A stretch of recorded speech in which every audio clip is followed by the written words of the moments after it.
Hey, Jason. Jason? Yeah. Hey, Jason. What? Jason. What? Jason. What? Hey. What? Jason. What? Don't get mad. It's just SketchPod.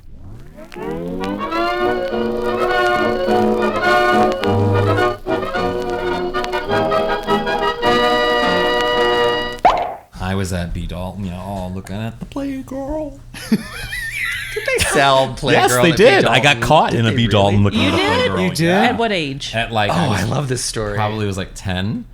Yeah. Before you were baptized.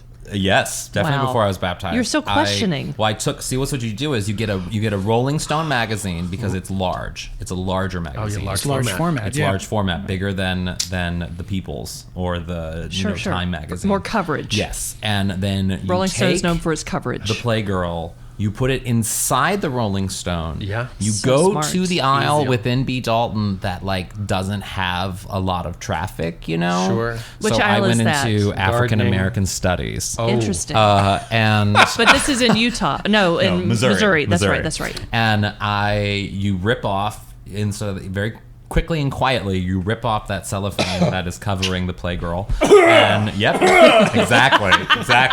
Keep in mind, I'm 10 years old, and You know so much at age 10, by the way. So I know a lot. Wow. I know more than I should know for a 10-year-old. And you just sit there and you're able to like look at Rolling Stone magazine while looking at Playgirl. Who caught you? So the woman who worked there, I remember being so embarrassed because she came up to the aisle and she was like, "Leave now," and Wow. I remember I stood up and I tried to be like defiant in a way, but then I was just like, "Fine," and I gave her the magazine and left. I know, totally got caught. They caught you on a camera. Yeah. They were like, "What is this kid doing?" Oh, he looking at some Playgirl. Wow. Oh, I mean, it was just awesome. It was just J.C. Penney catalogs for me. I look at those too. And then this happened. What you are about to hear is absolutely real. Only names have been redacted for safety. Transcribed and submitted by actual office workers, these interactions are presented here with extreme empathy for anyone doing everything they can to survive a day job. Did you get my email? Which one? The email I sent When did you send it? earlier. Did you get it? I got a few. Which one do you mean? The one I sent earlier. I do get quite a lot of emails from you. Which one are you asking about? That one. Which one? You know. No, I don't know really. Which one are you talking about? It was titled Update. Okay. The title doesn't ring a bell. What was it about? That update. What update? The update. Update to what? The thing I emailed you about updating. Which was what? What update to what? It's all in the email. Check your email again. No, I don't see it. Can you just tell me what it was about? But I put it all in the email. Yeah, but I'm not seeing it. What was it about? You should check your spam folder. I can look, but maybe you can also just tell me? Check your spam folder. No, not there. Oh, okay. That's weird. It's weird. But I do need an answer on that. I could probably give you an answer if you just tell me. Or I could send you another email. I could send you another email. Is it confidential or something? No. Is it a surprise or a secret? No. Then why don't you tell me? I did in the email. I'll just send you another email. You'll recognize it when it comes in. It will be the one about that update. That update. Yeah, so this happened. Well, I always wanted to do glamour shots. My aunts did glamour shots, and it was in the late 80s, so it was a lot of feathering, and it was a lot of red leather with a jean jacket, Ooh, you know, yes, with like a sparkly, smeared out sort of oval around the face. Smeared out. You know, a sort of popped collar jean thing. And then all the bangs. Because I was a closeted homosexual living in, you know, the Midwest, going to glamour shots was not something that was on my radar to do, even though I really, really, really wanted to do it. But senior photos, I could sort of let it all hang out. Yeah, gender neutral senior photos. I had it for senior year. I can't even believe I'm talking. I hope I get some catharsis out of this. I had sort of frosted, fluffy hair. Yes. Very frosted, very fluffy, and then there's one right there. Yes, that's gorgeous. I had a senior photo with my mother. No, I wasn't gay at all. So one of the pairings for my senior photo, there were 3 outfits, was with Karen Hill. There she is right there. So was that in the yearbook? No, that was not in the yearbook, but that was part of the sitting. Oh, okay. You know, because you do several, like you're Right, there sure. all day, Yeah. you pick a couple of outfits, but one of the times I wanted to have Karen Hill involved. So there she is. So that was one of the outfits. It was sort of really acid wash jeans with a navy blue and forest green striped. You can't really see it. And my jewelry, of course, my gold The jewelry. necklace is very Wiccan. Then, unfortunately, I don't have any photos out of the other 2 outfits, but I will quickly describe them. One was sort of a MC Hammer suit that we bought that we thought was real interesting. That was sort of a more green, but more sort of mustard puke color that I wore. I kid you not. With a very sort of fiesta wear, sort of patterned shirt underneath, it was actually a scarf clip of my mother's, but I did it in sort of a circular bolo with and that was with that hair. Bolo, chic bolo. And that's the photo that went into the yearbook. And then I did a lovely little thing with a ladder and 90 whatever I graduated. 90. Mm-hmm. And it was very rolled up. I was very tan too. It was very tan. So I've got my knee up on the ladder, and it's shorts. It's sort of a jean short, and then I have a very deep V tennis sweater. Oh yes. Oh yes. Oh yes. Bugle Boy shorts? I feel like that was the Bugle Boy era. Probably. I don't think they were actual Bugle Boy brand, but they were folded and ironed to a point to look like Bugle Boy. They were trumpet lads. So I had my own sort of, and I have a very tan knee. Like the whole shot is all about my tanned knee and my tanned sort of twink chest. Oh my god. And that was my glamour shot.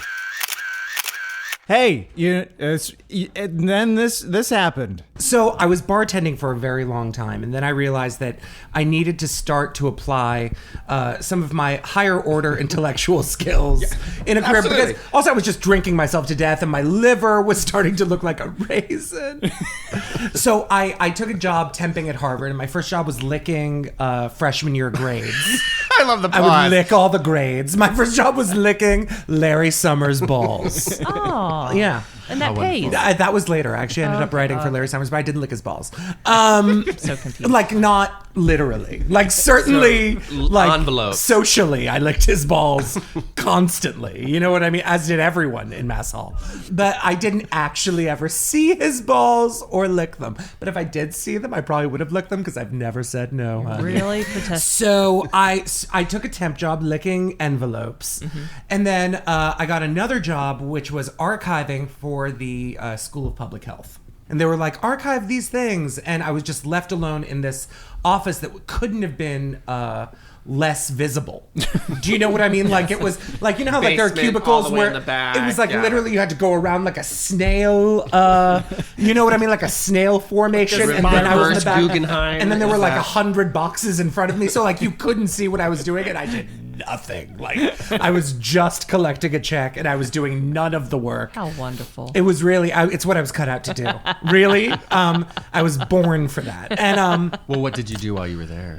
like I did, I know I masturbated. I like, I'm not, I don't know, but I'm sure. Right. Wrote thing. Well, like I was supposed to be like, organizing these files for archiving and send them to a warehouse, but like I wasn't doing shit, and like I was copying and pasting other things, and like if they ever need those documents, they're shit out of luck. Like, but they'll never need them. Is the whole point? You know what I mean? Like they hired an unnecessary person to do an unnecessary job with unnecessary documents. That's the dream. It was the dream. Yes. It was the dream. So later on, though, like the head of the department took a shine to me because no. I I just sort of like sized up everyone in the department. I'm like, he is seriously autism spectrum, and if he eats one more Greek salad and farts, I don't know what we're gonna do.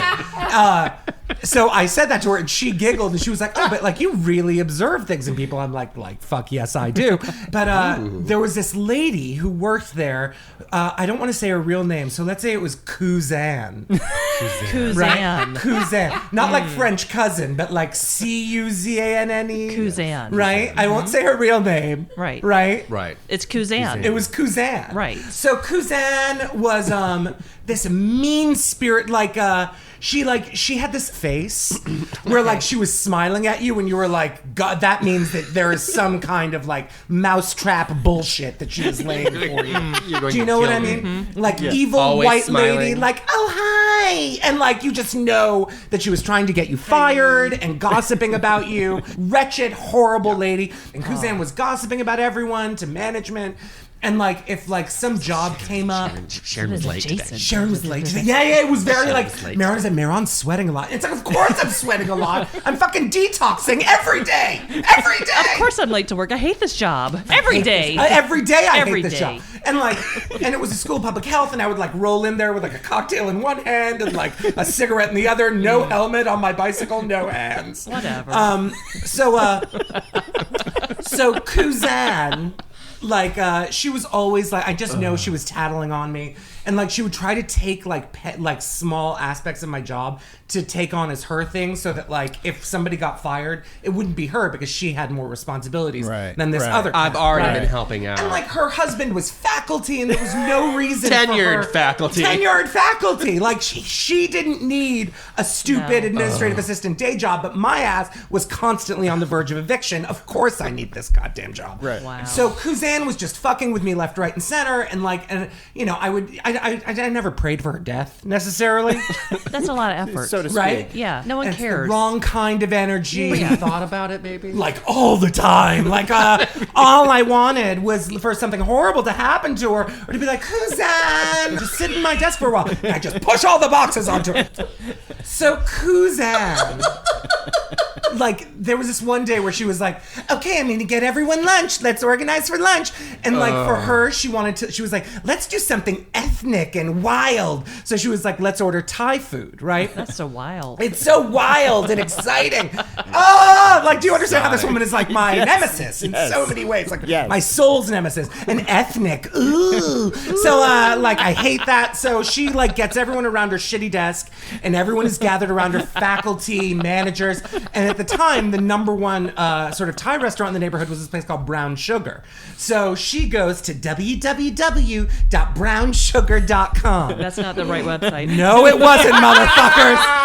So with like faculty and managers around her, she dialed up this like Latino, like all ass porn site. This was like in like the mid-aughts. So like they didn't even have like, we have pop-up blockers now. Fuck that shit. This was like 100 pop-ups of caramel anus, just as far as the eye could see. Brown sugar, more brown sugar. And just everyone is just like, there was like a Roman Senate gathered around her computer like, like no, and like more windows of brown anus. Oh, the brown sugar, more brown sugar, and like just, you know, like more art. I can't close them fast enough. So what happened? To the worst. Oh no, nothing. Like she was like, oh goodness.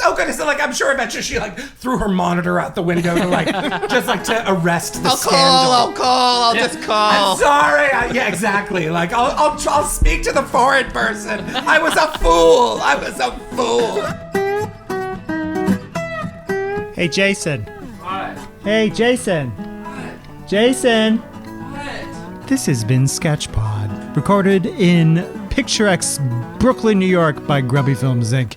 And this time it featured the likes of Jason Jude Hill, Darrell J. Hunt, Shut Up, Mehran Khaghani, Lauren Mall, Pushy Mall Downey, H. Allen Scott, Daniel Sears, and Sharon Spell. You know, you can find us all over the internets and things on Facebook and Twitter and Instagram and Stitcher and iTunes and, you know, right here too. Just keep listening because we love you and we both need each other to get through 2017, right?